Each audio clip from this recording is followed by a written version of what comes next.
우리의 목자가 되셔서 부족함이 없도록 인도하시는 여호와 하나님께 감사와 찬양과 영광을 돌립니다. 폭염으로 인해 힘들고 코로나 때문에 맘 놓고 예배드리지 못하고 힘들지만 이렇게 예배의 자리에 나오게 하신 주님께 감사드립니다. 이 예배를 받아 주옵소서.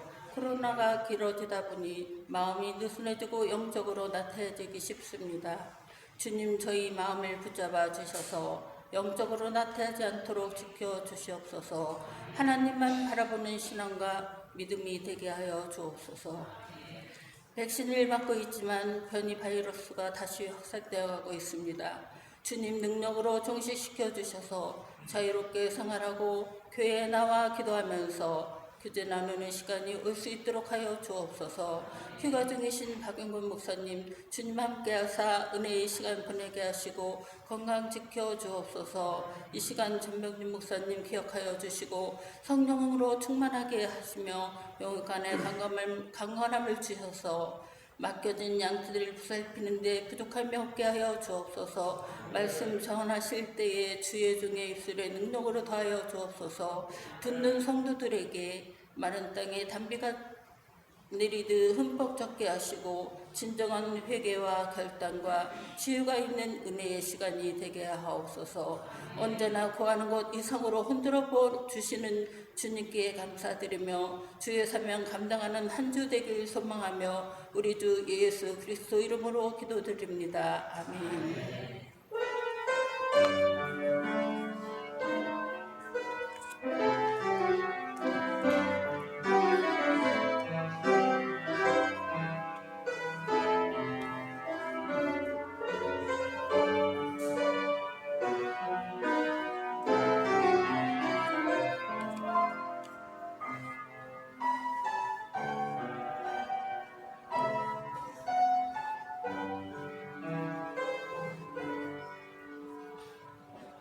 성경 봉독하겠습니다. 사도행전 17장 10절부터 15절 말씀입니다.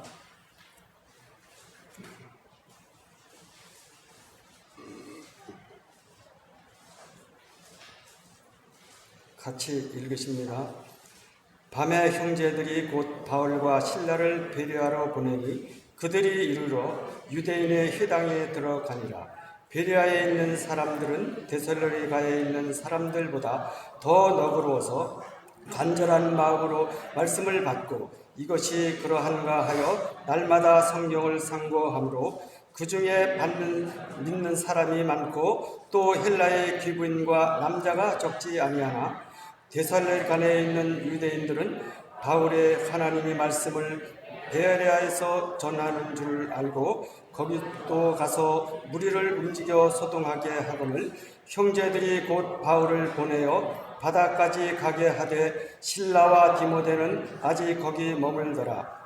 바울을 인도하는 사람들이 그를 데리고 아덴까지 이르러 그에게서 실라와 디모데를 자기에게로 속히 오게 하라는 명령을 받고 떠나니라.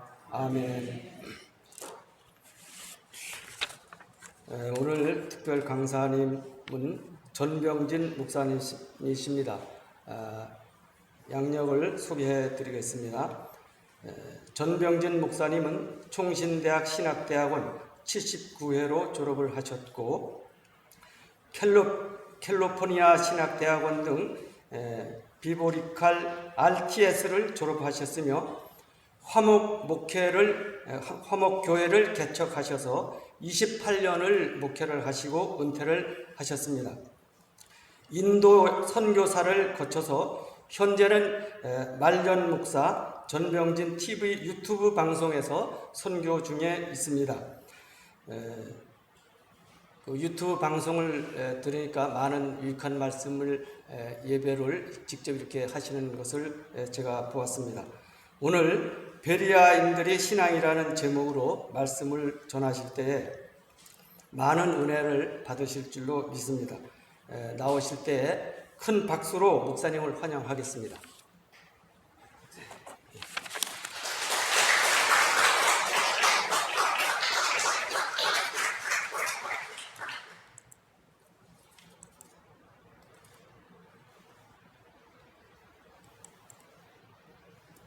할렐루야. 반갑습니다. 예, 말년 목사 전병진 목사입니다. 이제 은퇴를 했고, 나이 70이 됐으니까, 당연히 은퇴해야 되는 그런 나이에 들어 있습니다. 여러분을 만나게 된 것은 두 번째거든요. 혹시 여러분들 기억은 못 하실 거예요. 목사님께서는 기억을 하시고 또 장로님들 기억하실는지 모르지만은 저는 이게 청주 성도교회 제가 사랑하는 그 성은 저하고 달라요. 누님의 아들이기 때문에 장손이라고도 할 수 있죠. 제일 큰 누님의 큰 아들 우리 최호식 집사 제 조카입니다. 그 조카의 그 안수 집사 임직식 때에 목사님께서 말씀을 하셔가지고 그때 제 누님께서 한다는 것 같았었어요 처음에. 그래가지고 너무 감사해가지고 제가 이 교회에 와서 축하를 하는데 제가 목사라는 것을 알고 우리 박 목사님이시죠? 박 목사님께서 같이 이렇게 올라오라 해가지고 여기서 같이 우리 조카 우리 호식이에게 안수를 했던 목사입니다. 그러니까 굉장히 의미가 있는 그런 교회가 아닐 수가 없습니다. 또 제가 이렇게 강단에 서게 된 것은 첫째는 하나님의 은혜인데 목사님께서 우리 장로님들이 또 허락하셨기 때문에 강단에 설 수 있는 거거든요. 아무나 이 강단에 서는 게 아니거든요. 누님이 세상을 떠나시고 소천하시고 장례식장 장례 모든 절차를 마치면서 우리 목사님하고 여기 담임 목사님하고 식사하는 중에 선후배 관계 목사인 것을 알게 됐어요. 제가 정신대학 선배고 또 후배 목사님이지만 이렇게 훌륭한 목회를 하고 계시는 목사님이라서 존경하는 마음을 갖습니다. 그래서 지난주에 전화가 와가지고 목사님께서 강단을 저에게 허락을 해 주셔서 이렇게 여러분들을 만나게 됐습니다. 반갑습니다.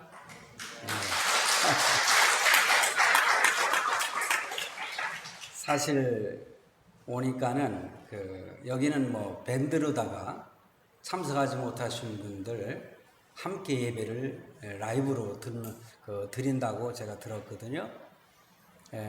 저도 이렇게 우리 전 요셉 전도사인데 제 맏아들입니다. 또 이렇게 유튜브 관리를 위해서 와가지고 라이브를 지금 함께 하고 있습니다. 제가 우리 장로님께서 소개한 것처럼 지금은 유튜브로 말씀을 전하면서 목회를 하는 거죠. 선교의 연장선에서 하고 있는데 그래도 실방송으로 많은 사람은 참석하지 않아도 한 20여 명 정도 함께 이렇게 화목교회 성도로서 예배를 함께 하고 있습니다. 이 시간에 함께 하고 있는 우리 화목교회 성도들도 하나님께 감사하고 영광을 돌리시기를 바랍니다. 너무 서론이 길면 재미가 없습니다. 그러나 할 말은 조금 해야 전병진 목사에 대한 소개가 되기 때문에 그리고 우리 조카와 조카 며느리가 딱 와서 함께 예배를 드리니까 너무 감사합니다. 제가 아까 우리 최호식 집사에게 그랬어요.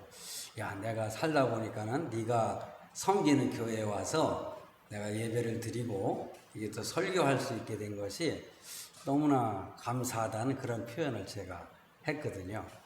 진심으로 하나님께 영광을 돌리고 감사하면서 제가 설교를 하게 됐는데 박 목사님께서 그러더라고요. 시간 제한 없이 하십시오. 부흥회를 해도 좋습니다. 그렇게 말씀하셨어요. 근데 설교를 제가 좀 길게 할 수도 있고 뭐 시간에 따라서 이렇게 줄여서 할 수도 있습니다만은 성령께서 인도하시는 대로 말씀을 증거하도록 하겠습니다. 잠시 기도하겠습니다. 하나님 감사합니다. 오늘 이렇게 청주 성덕교회에 와서 하나님의 말씀을 증거할 수 있는 은혜와 복을 주셨사오니 하나님 감사를 드립니다. 영광을 받아 주옵시고 이 시간에 함께하는 모든 이들에게 하나님의 은혜가 충만한 성령의 충만한 역사가 있는 예배가 되게 해 주시옵소서. 성령 하나님께서 부족한 종의 입술을 붙잡아 주시고 하나님께서 친히 이 자리에 오셔서 설교하여 주시옵기를 바라고 원합니다. 함께하여 주실 줄로 믿사오고 예수님의 이름으로 기도하옵나이다. 아멘.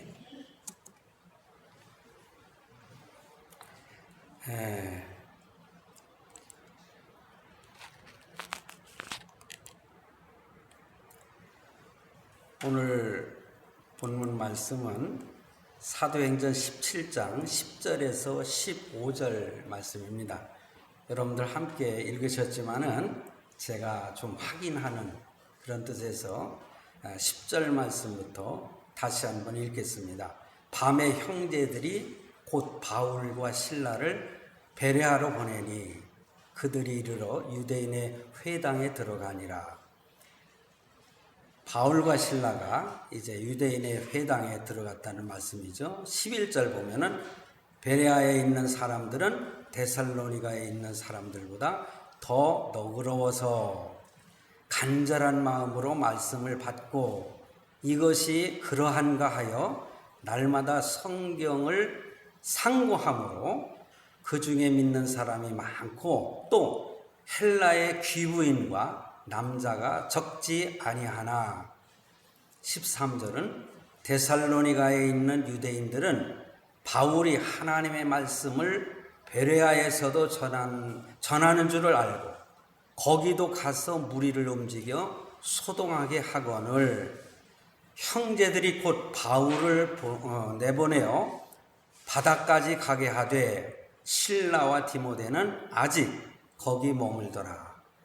15절입니다. 바울을 인도하는 사람들이 그를 데리고 아덴까지 이르러 그에게서 실라와 디모데를 자기에게로 속히 오게 하려는 명령을 받고 떠나니라. 제가 아까 여러분들 성경을 읽었는데 다시 이렇게 읽는 것은 그 내용을 더 깊이 이렇게 묵상하게 하기 위해서 말씀을 전하는 것입니다. 제가 오늘 이 베레아인들의 신앙이라고 하는 제목을 가지고 설교하는 것은요, 사실 특별한 마음으로 준비해서 증거하는 것은 아닙니다.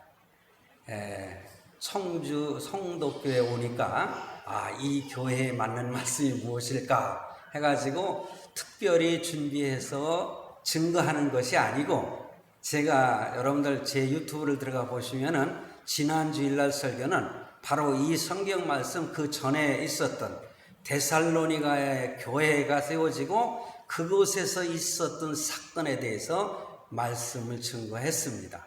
그리고 연이어서 오늘 그 사도행전 17장 10절로 15절 말씀을 가지고 여기에 나오는 내용의 말씀이 사실 베레아인들의 그 신앙생활에 관한 내용을 말씀하고 있었어요. 그래서 하나님께서 다 뜻이 계시구나. 청주 성도교회 성도들을 위해서 하나님이 이 말씀을 예비하고 계시는구나. 할렐루야. 할렐루야. 예, 저는 그렇게 믿습니다. 대부분의 어떤 사람들은 예측하고 그렇다는 이런 어떤 말을 전하면은 꼭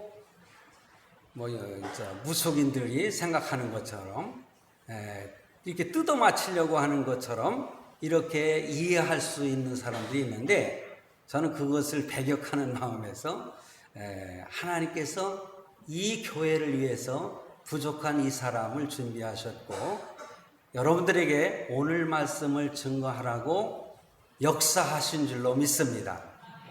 그렇게 믿으시면 크게 아멘 합시다. 네, 그렇습니다. 하나님이 예비하신 것입니다. 그래서 오늘 말씀을 통해서 큰 은혜가 여러분과 우리 모두와 그리고 이 교회에 함께 하시기를 주의 이름으로 축원합니다. 예, 본문 말씀은 사도 바울이 사도행전에 보면은 3차 여행, 선교 여행을 합니다. 그런데 오늘 본문 내용의 말씀은 2차 전도 여행을 하면서 일어났던 사건을 말씀하고 있습니다.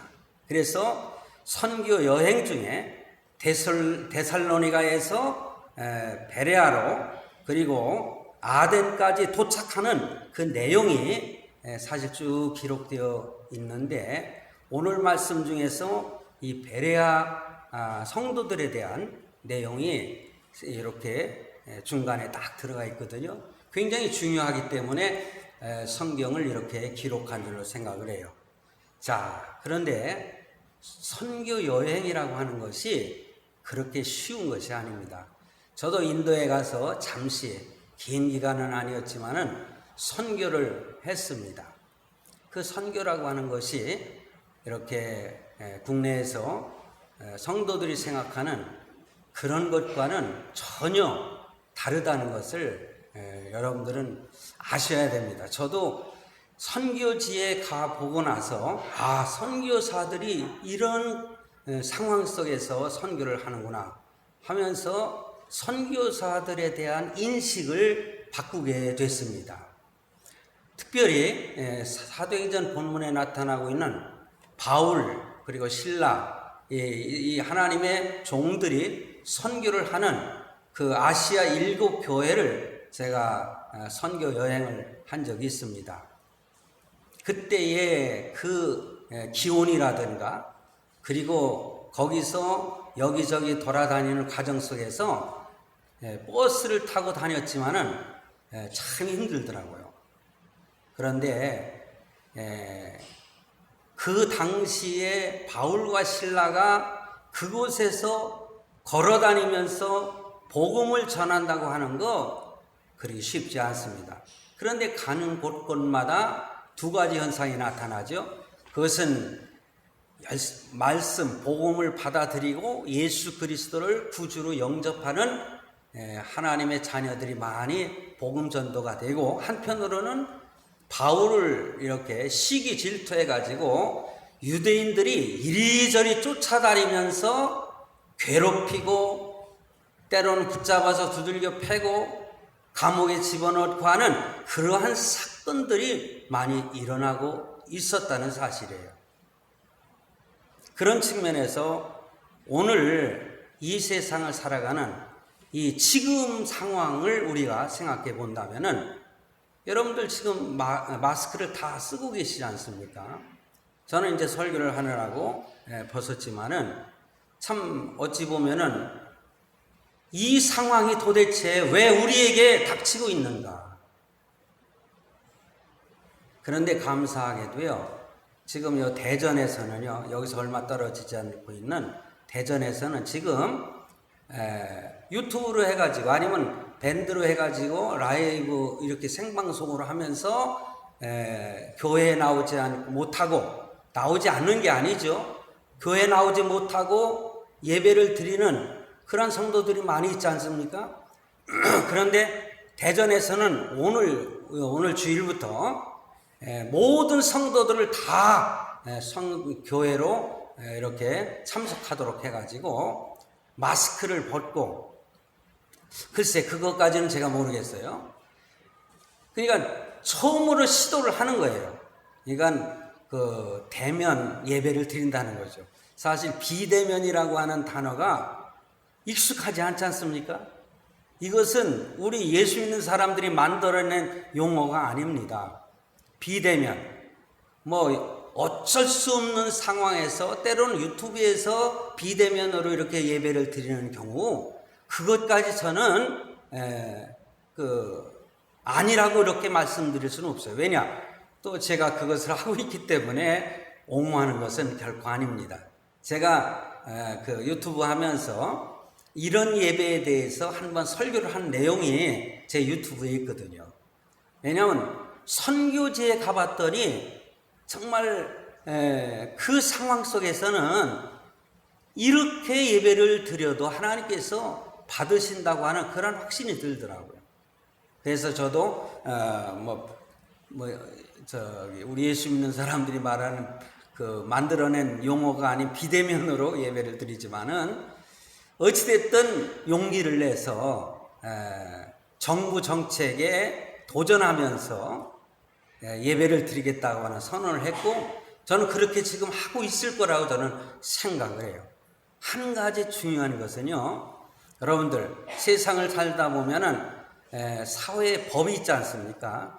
그래서 행정부에서 또 나름대로 행정명령을 내려가지고 이렇게 예배를 드리지 못하도록 하고 그 교회마다 그 지키는 사람들을 보내요.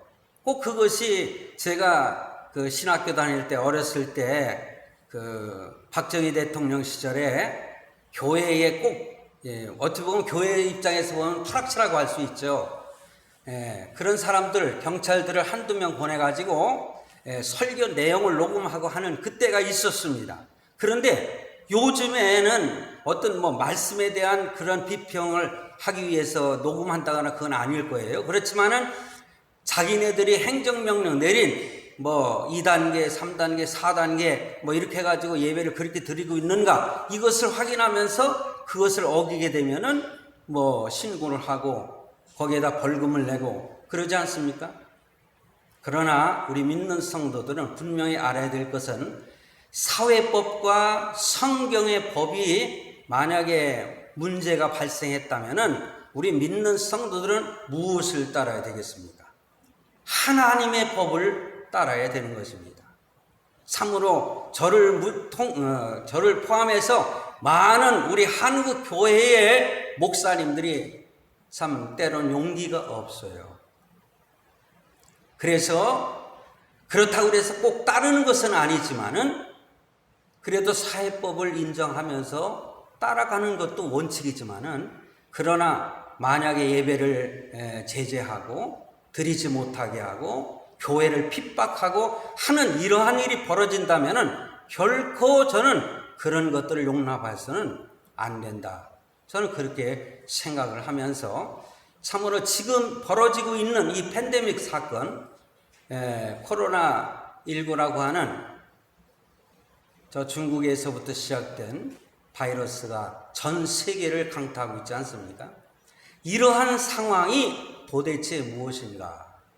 저는 요즘에 요한계시록을 설교하고 또 제가 여러 사도행전도 처음부터 설교를 했는데 요한계시록을 설교하면서 제가 내세론, 때로는 종말론이라고 하는 그런 설교를 지금 많이 하고 있습니다. 혹시 제 설교를 듣기를 원하시면 제 유튜브에 들어오시면은 볼 수가 있는데 저는 이 마지막 때에 벌어지고 있는 이 사건들에 대해서 많은 이단들이 잘못된 사상을 증거하고 있는데 여기에 빠지지 않기 위해서 올바른 종말관을 가져야 되겠다. 그런 생각에서 제가 그런 설교를 하고 있습니다. 그래서 지금 이때가 언젠가 사실 종말을 향해서 치닫고 있는 말세지 말이다. 이렇게 표현을 해도 과언은 아니다. 잘못된 표현은 아니다. 저는 그렇게 생각을 합니다. 예수님께서 마태복음 24장에 보면은 말세가 될 때에 제자들의 질문에 이러이러한 징조가 있을 거라는 말씀을 하고 있습니다. 말씀을 해 주셨어요. 그 내용을 다 말씀드릴 수는 없고 마태복음 24장 7절로 8절에 보면은요, 민족이 민족을, 나라가 나라를 대적하여 일어나겠고 곳곳에 기근과 지진이 있으리니 이렇게 표현을 합니다. 그러니 곳곳에 기근과 지진이 있을 거라는 표현을 하고 있는데, 그리고 8절에 이 모든 것은 재난의 시작이니라 이렇게 말씀을 하셨습니다. 그런데 여러분 영어를 잘 하시는 분들은 영어 성경도 보시겠죠.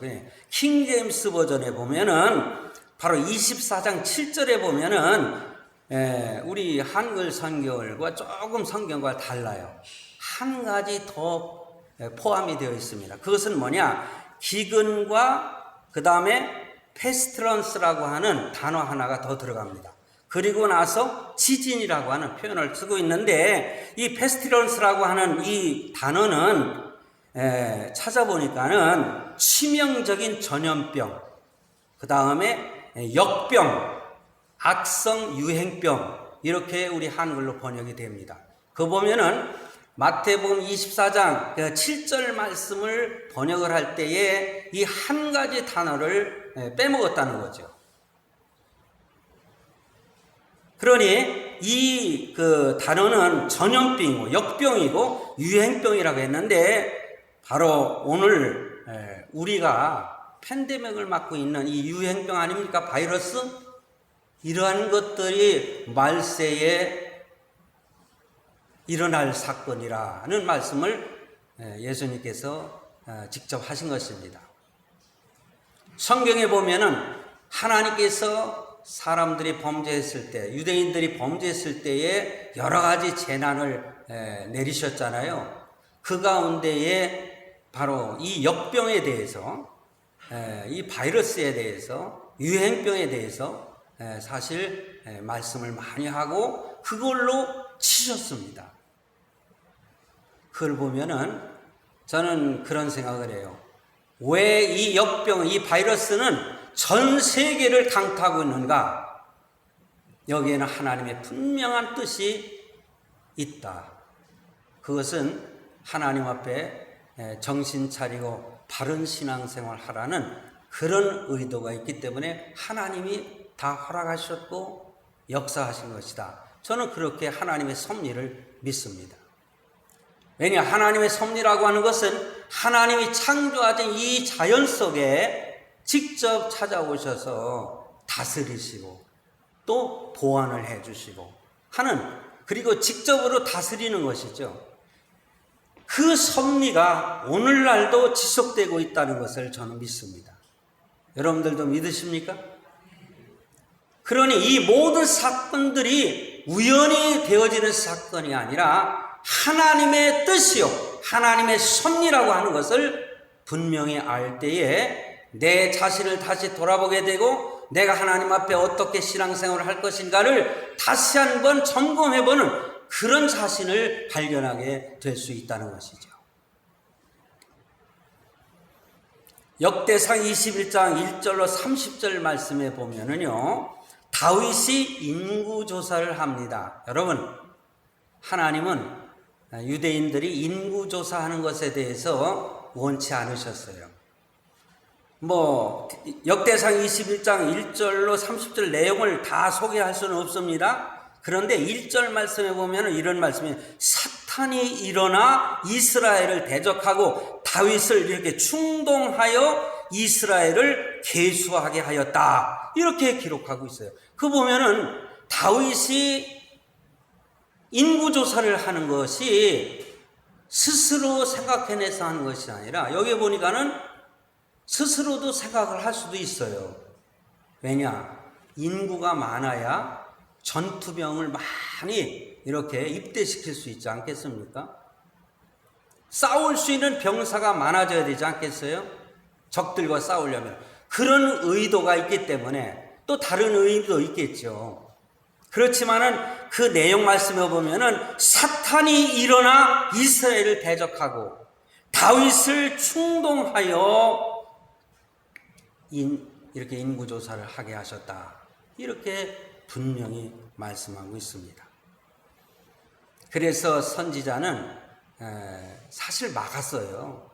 그러시면 안 됩니다. 특히 요압이라든가 이런 선지자들 그랬어요. 그런데 다윗은 그것을 듣지 않고 인구조사를 했습니다.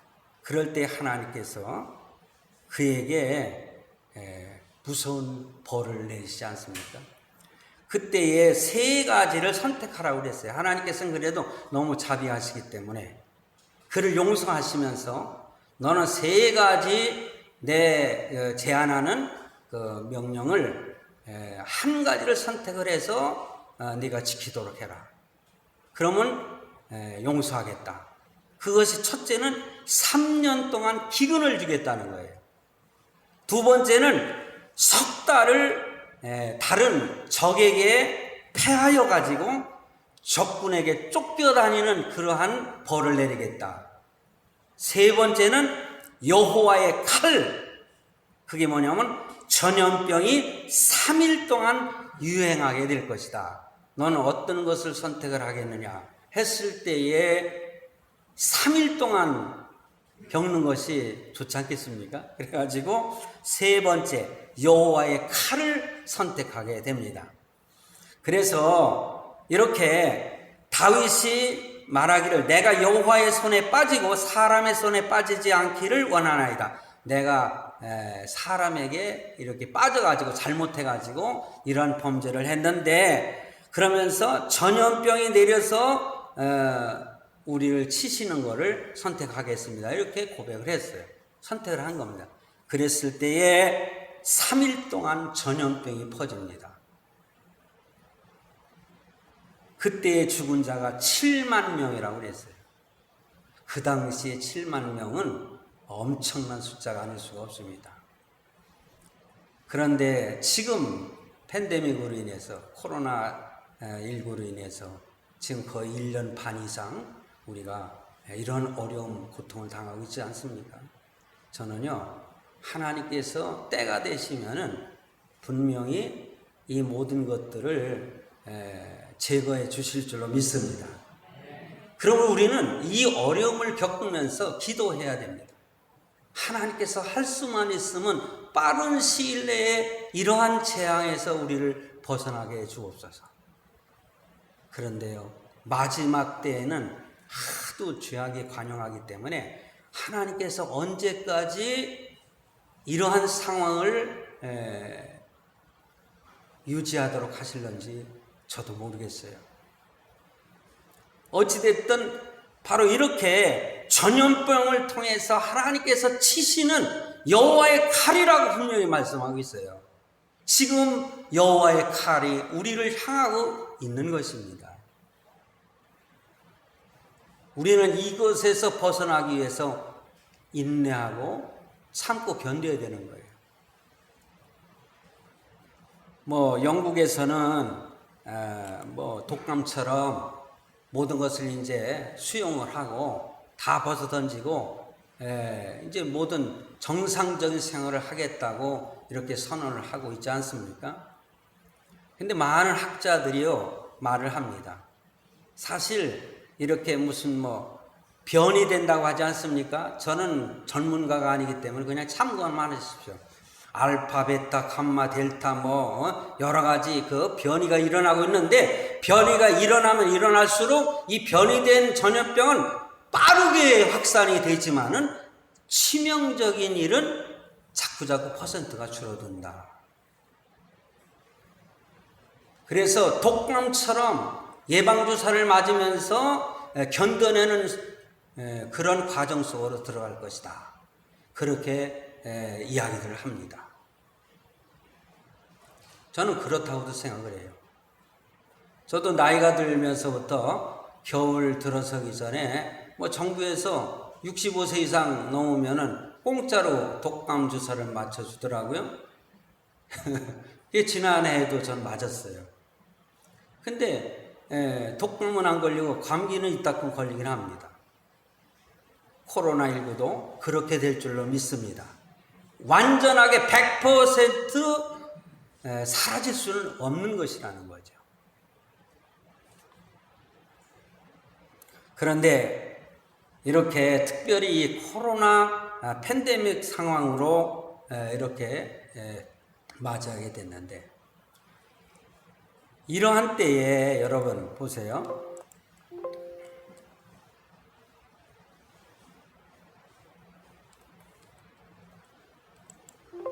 이따금 이런 것들이 나타나서 근데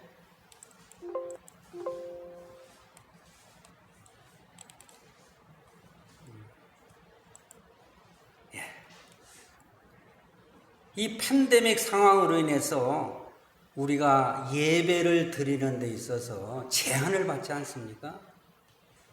엄청난 재앙입니다, 우리에게는. 예배는 우리 예수 믿는 성도들에게는 생명과 같은 것입니다. 구약에서는 이것이 제사 드리는 거잖아요. 제사를 드리는 것, 하나님께 제사를 드리는 것, 이거는 생명입니다.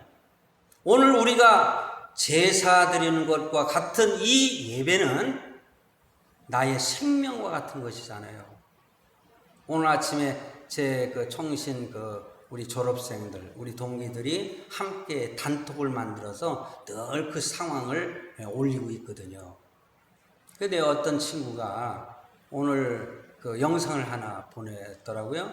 그 영상을 보니까는 주기철 목사가 그 환난과 핍박을 겪으면서 감옥에서 죽을 때까지의 그 내용을 쭉 영상으로 띄운 것을, 그리고 그 찬양이 나오는데 여러분들 그 찬양 아시잖아요. 그 주기철 목사가 가사를 했다고 하는 그거를 들으면서 가슴이 막 아픈 것을 느꼈어요. 과거에 제가 주기철 목사님 영화를 볼 때 그 일본 사람들이, 그 병사들이, 경찰이겠죠, 그 당시에 순사 쭉 하니 그 장면 여러분들 보신 분들 기억하실는지 모르겠는데, 못 있지 않습니까? 못을 쫙 박은 길을 걸어가라고 하는 거예요. 그렇지 않으면 예수를 부인하면은 용서하겠다. 그런데 그 주기철 목사님이 뚜벅뚜벅 걸어갑니다. 그때의 그 발바닥에서 피가 낭자하게 흐르는 그 장면을 어떻게 묘사를 잘했더라고요. 그걸 보면서 눈물을 흘렸던 그러한 때가 우리에게도 분명히 오고 있다고 하는 사실이죠. 이렇게 예배의 자유를 제한하는 이러한 상황은, 이거는 기독교를 핍박하는 것입니다. 이런 거 용납해서는 안 돼요. 자연스럽게 용납해서는 안 돼요. 어떤 목사님이 그런 얘기를 썼더라고요. 지금의 상황은, 처음에 여러분들 그런 예화를 아시죠? 개구리를 갖다가 차가운 물에 담궈가지고 양은 그릇에다 담궈서 불에다 올려놨을 때에 미직지근하면서 올라올 때 아무것도 모르고 있다가 펄펄 끓는데 그냥 팍싹 삶아 죽어버리는 그러한 상태가 오늘날 한국 기독교가 아니냐? 여러분 어떻게 생각하세요? 나도 모르게 이 세상에 빠져서 그냥 정부에서 행정명령으로 내린다고 해서 다 우리가 이렇게 하면서 이렇게 하면은 잘하는 것이고, 이렇게 보면은 코로나19를 우리가 극복할 수 있다. 글쎄요. 여러분들 어떻게 생각하세요? 저는 이러한 과정을 통해서도 하나님께서 분명히 우리를 다스리시고 계신다. 하나님께 바른 신앙을 회복할 수 있는 기회를 주시고 계신다. 할렐루야! 우리는 그렇게 믿습니다. 그 이스라엘 백성들이 애굽에서 탈출할 때 어떤 사건이 벌어졌어요? 하나님께서 그들을 구출하셨지 않습니까? 사실 애굽은 세상과 같은 것입니다. 애굽에서 하나님께서 그들을 인도해내실 때에도 모세를 통해서 바로에게 가서 이스라엘 백성들을 풀어달라고 했을 때 그가 쉽게 놓아주지 않았잖아요. 근데 제가 지난 주간에 제가 설교를 준비하면서 그 상황을 제가 다시 한번 읽어봤는데 출애굽 사건 속에서 10가지 재앙이 나옵니다. 그 10가지 재앙이 나오는데 피, 개구리, 이, 파리, 그 다음에 악질. 이거는 악질은 가축에게만 악질이 나타났어요. 6번째 독종. 이거는 사람과 생축에게 나타난 거예요. 그런데 이 독종이라고 하는 것과 악질, 이것도 전염병과 비슷한 거거든요. 그리고 우박과 메뚜기, 흑암까지 재앙이 내렸어도 바로는 마음이 악해서, 사실은 바울의 마음이 악하게 된 것도 하나님께서 그렇게 하신 겁니다. 왜냐? 이스라엘 백성들이 하나님이 출애굽시켜 준 것이 얼마나 감사하고 기쁜 것인가를 깨닫게 하시기 위해서, 그리고 하나님은 이러한 무서운 하나님이다, 이것을 보여주시기 위해서 이렇게 10가지 재앙을 내리죠. 마지막에 장자를 다 죽이지 않습니까? 바로의 장자가 세상을 떠났잖아요. 하나님의 형벌을 받는 거예요. 여러분, 장자라고 하는 것은 사실 굉장히 중요한 의미를 가지고 있잖아요. 모든 것이 부모에게서 이렇게 이어받는 것은 장자가 이어받지 않습니까? 왕위도 장자가 사실은 첫 번째 받을 수 있는 자격이 있는 자잖아요. 그러니까 혹시라도 여러분 가문에 장자이신 분들은 자기가 얼마나 중요한 위치에 있는가를 깨달으시기 바랍니다. 그래서 하나님께 바로 서야 그 가문이 서게 되는 거예요. 우리 최우식 집사도 장자거든요. 그 집안에. 이 장자가 예수 잘 믿으니까 그 가정, 그 가문을 하나님께서 난 축복하실 걸로 믿습니다. 근데 저는 장자가 아니었는데 예수 믿었어요. 근데 여기 앞에 있는 우리 요셉이가 장자거든요. 그래서 제가 잔소리를 많이 합니다. 네 놈이 잘해야 우리 가정이 바로 서는 거야. 그리고 우리 가문이 하나님의 축복을 받는 거야. 저는 그렇게 가르치면, 뭐 다른 자식들한테도 비슷한 말을 하지만은 저는 그렇게 말을 해요. 저는 믿음의 장자입니다. 할렐루야. 저 때문에 우리 가문이 예수 믿는 사람들이 많이 생겼거든요.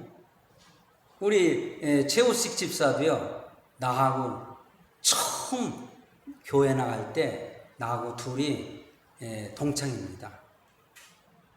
저 둔포에 있는 둔포 감리교회 같은 출신이에요. 제가 6학년 때 우리 그 조카를 등에 업고 개구리 잡으러 가다가 어디서 어린이 찬양 소리가 들려가지고 나도 어린이 아닙니까? 가보니까는 그게 교회인 줄도 몰랐어요. 가가지고 문을 삐그게 열으니까 어떤 지금 기억은 안 나요. 얼굴은 기억나요. 근데 이름은 몰라요. 그 여선생님이 나와서 쫙 열어보더니 제가 우리 조카를 이렇게 업고서 이렇게 하고 있으니까 들어와. 그 같이 들어갔어요. 몇 학년이야? 그때 이제 막 찬양도 들리고 막, 나 6학년이라. 그랬더니 나를 데려다 앉힌 곳이 6학년 아이들이 모여있는 자리예요. 그래서 가보니까는, 우리 아는 친구들이 여러 명이 앉아있더라고요. 그랬더니 날 보고 막 웃으면서 좋아하더라고요. 그때 제가 교회에 첫 발을 내디뎠고, 그때부터 지금까지 한 번도 교회 밖으로 나가본 적이 없습니다. 저는요, 너무너무 감사해요.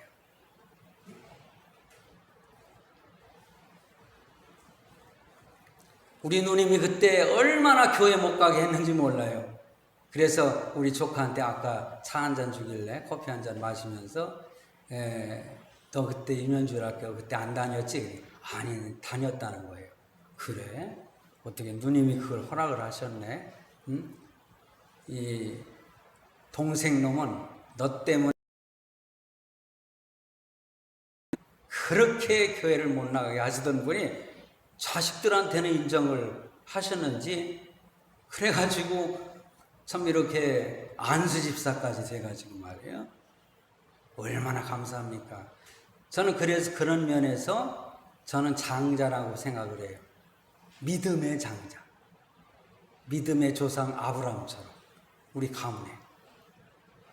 뭐 저에 대한 간증은 수없지 많지만 그 얘기하다 보면 설교 다 못하죠.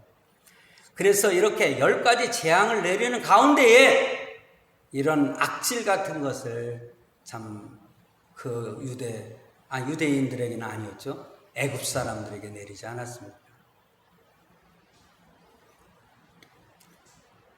그런데 그 출애굽을 통해서 하나님은 자유롭게 하나님을 섬길 수 있는 그러한, 그리고 믿음으로 하나님만을 섬길 수 있는, 할렐루야. 사람들이 많이 있어요. 그런데도 불구하고 있었고 애굽 생활에 거기에서 430년 동안을 애굽 땅에서 지내면서 완전히 애굽 사람. 그런데도 유대인들은 대단해요. 그래도 하나님을 버리진 않고요. 그 백성들이 자기 나라를 2000년 만에 자기 나라를 회복하는, 그리고 마지막 때까지 그들이 자기네가 섬기는 하나님을 섬길 거 아니겠습니까? 불신과 원망과 두려움에 쌓여있던 이런 사람들, 그런 사람들은요, 가나안 땅을 가기 전까지 40년 동안을 그 가나안 땅을 지나면서 그것을 버리지 못했기 때문에 그들은 다 어딜 못 들어갔습니다. 가나안 땅에 못 들어갔잖아요. 여호수아와 갈렙만 두 사람만, 그 당시에 애굽에서 나온 사람들 중에서 두 사람만 들어가고 가나안 땅에서 나와가지고 태어난 자식들만 가나안 땅에 들어가게 됐다는 거. 이거 정말 대단한 사건입니다. 우리가 가슴에 새겨야 돼요. 그렇다고 그들이 뭐 하늘나라 구원받지 못했다 이런 표현으로 하지는 않습니다.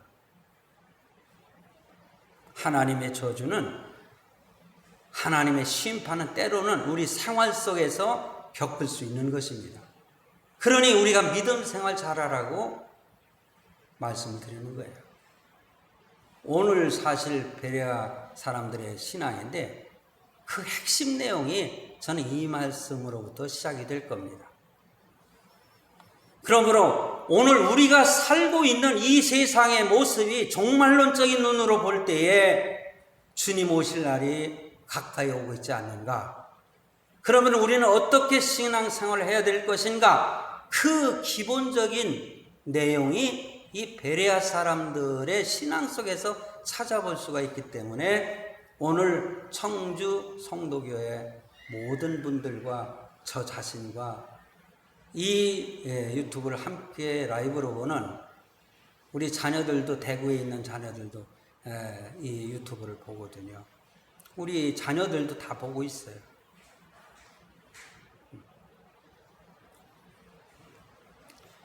이 세상이 너무나 황폐해져 가고 우리들의 신앙생활의 모습이 자꾸만 애굽을 너무 그리워하는, 세상에 좋은 것만 욕심부리고 살아가는 우리 자신들의 모습,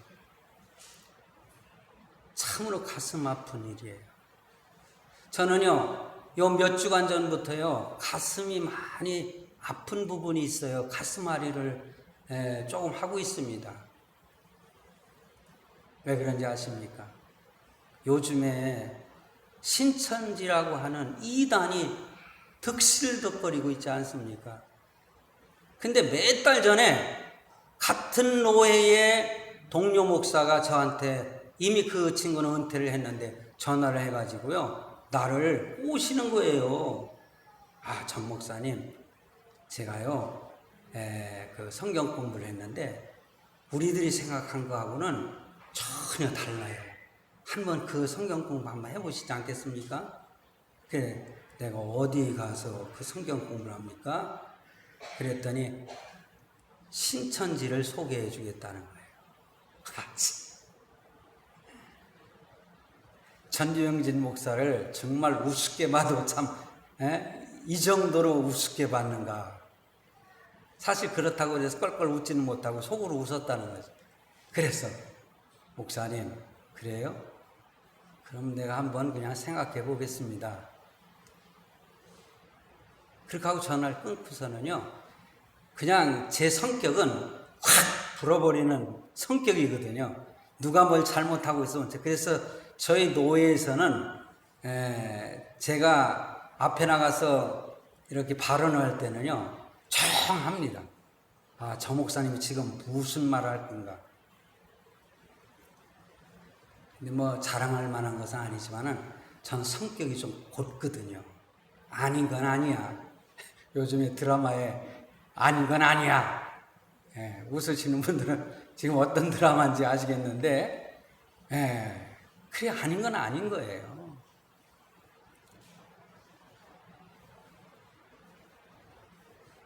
글쎄요. 때론 그것 때문에요.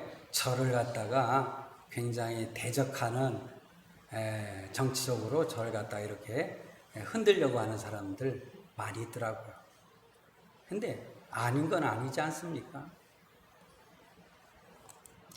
그런데요, 몇 주간 전에 저희 교회에서 권사까지 된 한 권사가 저한테 연락을 했어요. 그러면서 자기가 어려웠던 시절에 자기를 이렇게 붙들어준 사람들이 이 신천지 사람들이에요. 그러면서 참목자가 여기 있으니까 목사님도 여기 오셔서 말씀 받으시고 참목자가 되셨으면 좋겠다. 지네들이 생각하는 참목자는 이만희밖에 없는데 내가 거기 가서 이만희 노릇 하겠습니까? 카톡으로도 오고 문자로도 왔는데 제가 아무 말을 안 하고 요즘에 그 신천지에서 나온 사람들을 교육하는 그런 유튜브들이 많이 있습니다. 그 영상을 제가 보내주고 그랬었어요. 그랬더니 이제는 카톡을 안 봐요. 내가 보내는 거. 그런데 그들이 카톡을 본다거나 외부 영상을 본다거나 이거는 독침을 맞았다고 그렇게 가르치거든요. 신천지에서. 그리고 독침을 맞았고 신천지에서 지금 떠나는 사람들은 영원히 지옥에 간다고 해요. 구원받을 자격을 완전히 100% 상실했다고 가르칩니다. 그러니 무서워서 거기서 탈출을 못한다는 거예요. 요즘에 그런 세상에 우리가 살고 있어요. 전 그 집사님 참 좋아했던 권사님이었거든요. 그 남편이 집사님이시고.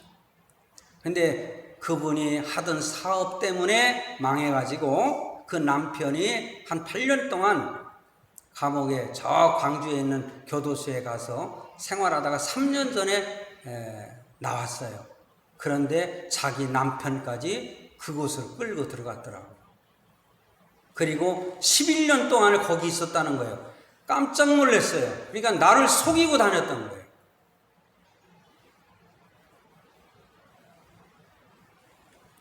결국에서는 자기가 이제 어느 정도 자기가 그것으로 전도한 사람이 5명이래요.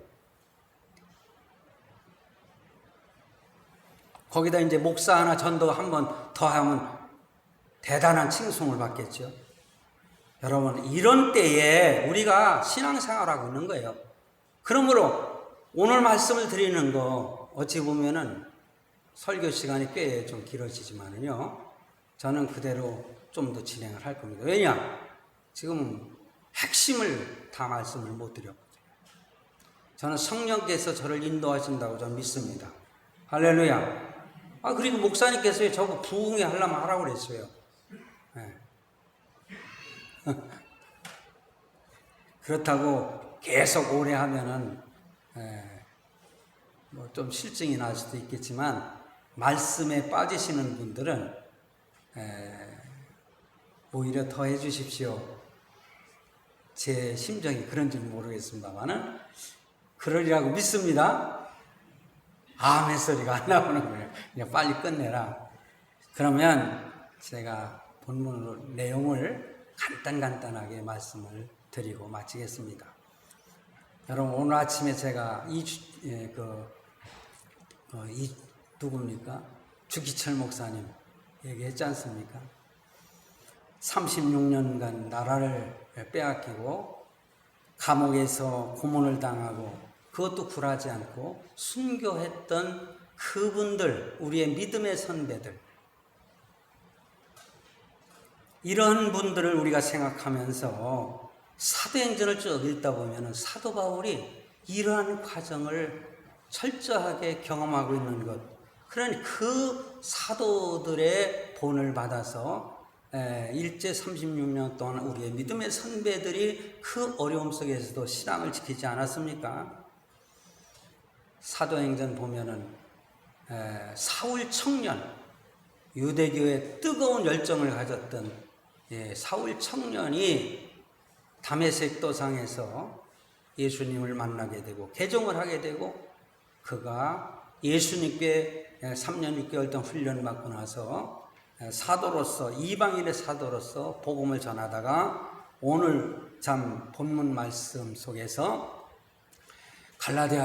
데살로니가 교회를 세우고 그 다음에 이 베리아를 향해서 왔을 때 일어났던 사건입니다.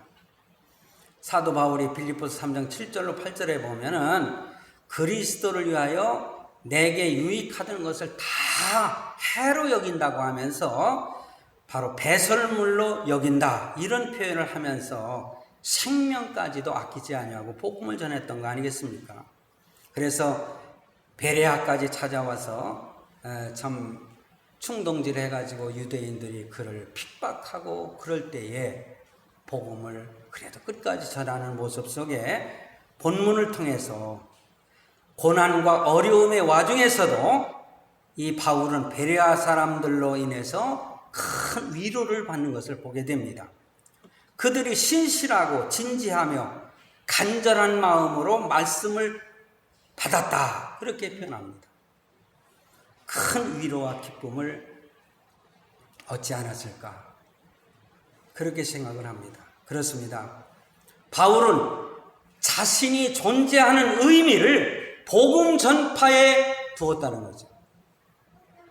그러므로 복음이 잘 받아들여질 때에 그의 마음은 참 기쁨과 위로를 받게 된 겁니다.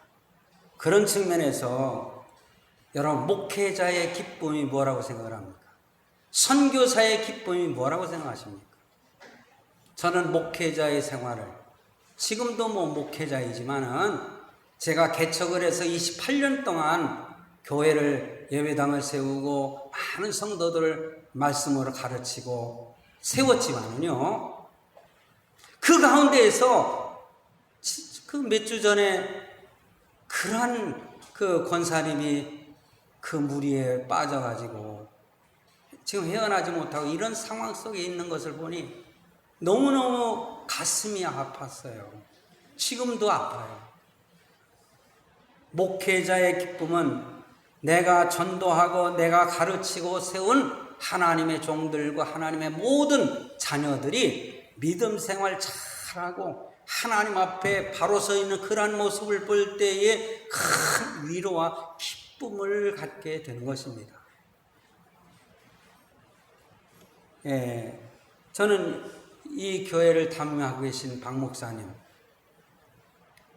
갑자기 이름이 생각이 안 나요.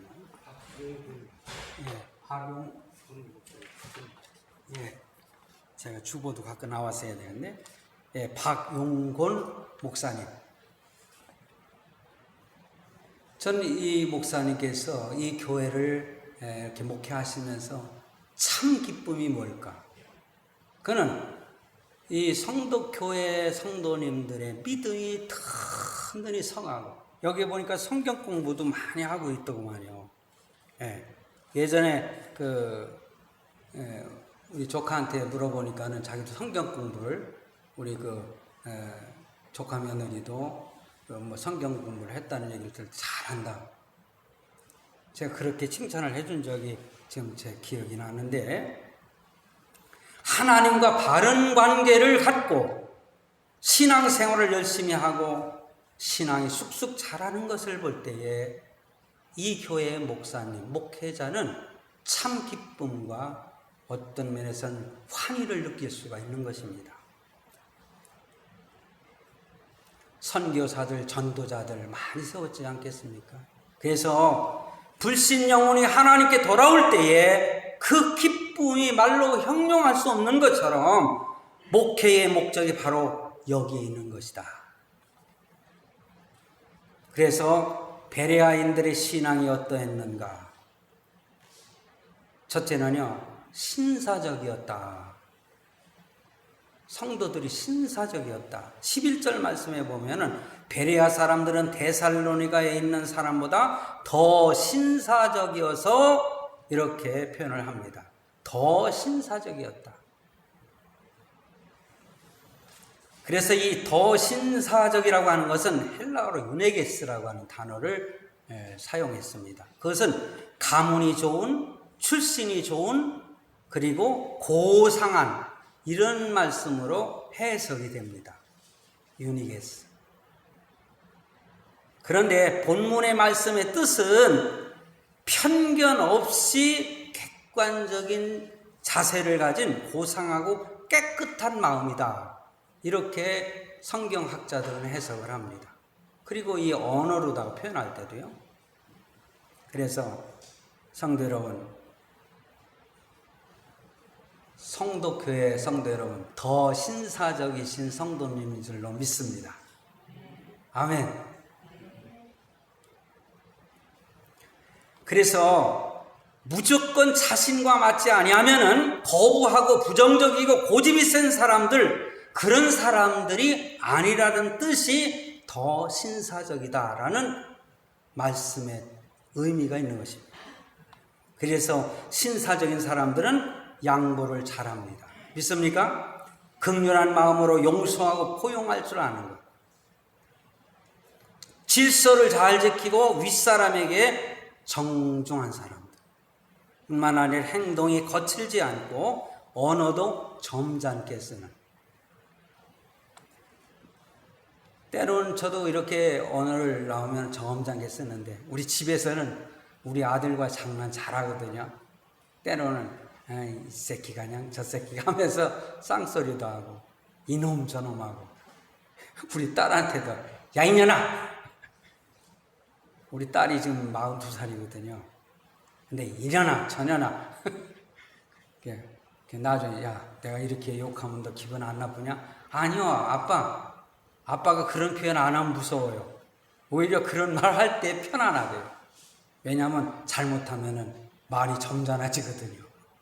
제 입에서 나오는 말이에요.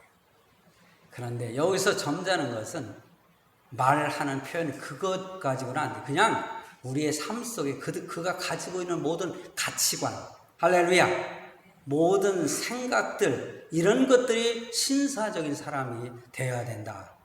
그런데 이렇게 표현을 하고 있지 않습니까? 그리고 두 번째는요. 여기 보니 간절한 마음으로 말씀을 받았다. 할렐루야. 그래서 말씀을 받는 것은요. 고넬료처럼 받아야 돼요. 우리 여기 담임 목사님이 설교하실 때에 여러분들 그렇게 하나님의 말씀으로 받는 줄로 믿습니다. 오늘 이 시간에도 제가 1시간, 2시간, 3시간을 설교해도 하나님이 지금 이 자리에서 그렇게 설교하신다. 그렇게 믿으십니까? 강요를 하네 제가. 근데 사실 강단에서는 하나님께서는요. 저 같은 사람을 도구로 사용하셔서 말씀하시는 거예요. 베드로가 말할 때에 그 말씀은 하나님이 베드로를 통해서 우리에게 말씀하시는 것입니다. 그렇게 받아들입니다. 바울이 말할 때에 간수가 그 기적이 일어났지 않습니까? 빌립보 감옥에서. 그런데 하나님의 말씀으로 받는다는 그 표현을 하고 있어요. 하나님의 종이 말씀하는 것은 하나님이 이 시간 우리에게 필요하기 때문에 말씀하시는 것이다. 그렇게 믿으시기를 바랍니다. 강단에서 선포되는 설교는요, 하나님께서 친히 말씀하시는 것이고 설교자의 입술을 빌어서 하나님께서 친히 말씀하시는 것입니다. 그러니까는 이 베레아 사람들이 말씀을 집중해서 들었다는 거죠. 그 단어를 보면은 아주 집중해서 들었다는 표현이 그 언어 속에 들어 있습니다. 그리고 마지막으로 그들은 날마다 성경을 상고했다. 성경을 읽었다는 거예요. 왜 읽습니까? 성경을 많이 알면 우리 목사님이 설교하는 거 다 분석하면서 잘못된 것도 지적하기 위해서 그들이 그런 그 성경을 많이 읽었을까요? 성경 공부를 많이 했을까요? 천만에. 그들은 하나님의 뜻과 얼마나 일치하는가. 그래서 히브리서 11장 1절에 보면은 하나님의 말씀을 뭐라고 표현합니까? 믿음은 바라는 것들의 실상이고 보지 못하는 것들의 증거. 그러니 여러분, 이 하나님의 말씀을 상고하는 것은요, 우리의 믿음의 눈으로 모든 것을 바라볼 수 있도록 하시기 위해서입니다.